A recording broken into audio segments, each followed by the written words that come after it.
Hey everyone, welcome back to the channel. In today's video, I'm going to show you how to add and insert pictures in Obsidian. Let's jump right in.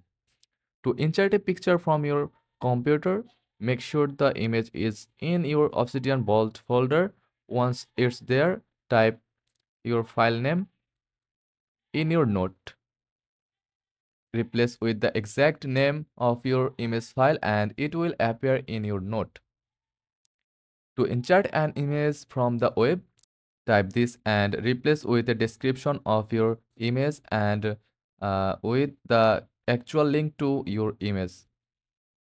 Once you have added your image, switch to preview mode to see how it looks.